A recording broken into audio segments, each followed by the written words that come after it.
রাতে ঘুমাতে যাওয়ার সময় 11 বার বিসমিল্লাহির রহমানির রহিম পড়লে কি হয় এটা জানলে আপনি অবাক হয়ে যাবেন। এই যে আমরা ঘুমাতে যাই এই সময় বিসমিল্লাহির রহমানির রহিম পবিত্র কোরআনে আল্লাহ রাব্বুল আলামিন সবচেয়ে বেশি যে আয়াতটা উল্লেখ করেছেন 114টা সূরার মধ্যে 113টা সূরাতেই আল্লাহ রাব্বুল আলামিন বিসমিল্লাহির রহমানির রহিম রেখেছেন। সূরা তওবাতে আল্লাহ এটা দেন নাই, তবে সূরা নামলে আবার 2বার বিসমিল্লাহির রহমানির রহিম দিয়ে 114 বার আল্লাহ পূরণ করে দিয়েছেন। সুবহানাল্লাহ। প্রথমে জানেন বিসমিল্লাহির রহমানির রহিম ফজিলত অনেক বেশি এবং কি আল্লাহ রাব্বুল আলামিন অনেক গুরুত্বপূর্ণভাবে এই বিসমিল্লাহকে দিয়েছেন এবং কি আল্লাহর হাবিব সাল্লাল্লাহু আলাইহি ওয়াসাল্লাম জানিয়েছেন যে কোনো কাজের শুরুতে যে ব্যক্তি বিসমিল্লাহ পড়ে না ওই কাজের মধ্যে আল্লাহর বরকত থাকে না।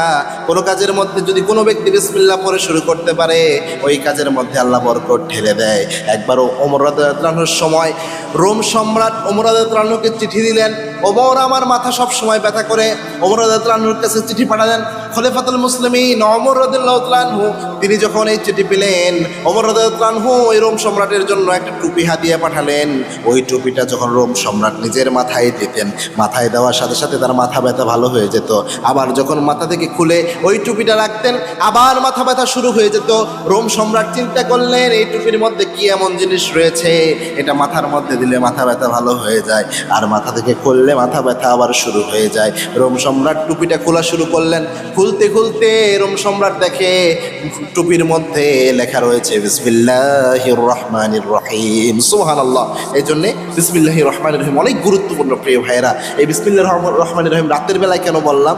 রাতের বেলায় আমরা যখন ঘুমাতে যাই এই ঘুম আমাদের জীবনের শেষ ঘুম হয়ে যেতে পারে। আর বিসমিল্লাহির রহমানির রহিম যেহেতু বরকতময় অনেকের এই সমস্যাও রয়েছে, বিভিন্ন ধরনের সমস্যা অনেকে জর্জরিত, অনেকে ঋণের সমস্যা থেকে শুরু করে অনেক ধরনের শারীরিক সমস্যায় অনেকে পড়ে থাকেন।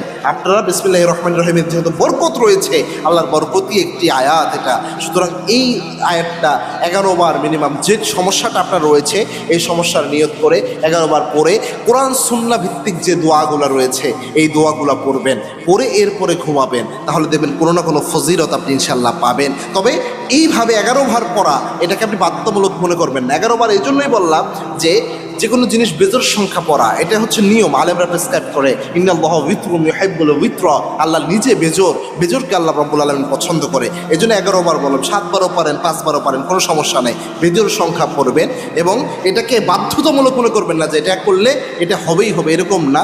মনে করবেন যে বিসমিল্লাহ বরকত রয়েছে এবং আপনার যে সমস্যা এই নিয়ত করবেন যে আল্লাহ আপনি তো যে কোনো উসিলায় যে কোনো সমাধান করতে পারেন। এই বিসমিল্লাহির রহমানির রহিম যেহেতু বিভিন্ন সমস্যার সমাধানে পরীক্ষিত, যেটা সমস্যার সমাধান করে এবং এটা যেহেতু বরকতময়, আল্লাহ উসিলায় আপনি আমার এই রোগের সমস্যার সমাধান করে দেন অথবা এই সমস্যাটার সমাধান করে দেন। এটা পরে এরপরে আপনি ঘুমাতে যাবেন, ইনশাআল্লাহ আশা করা যাচ্ছে কোনো না কোনো বরকত আপনি পেয়ে যাবেন।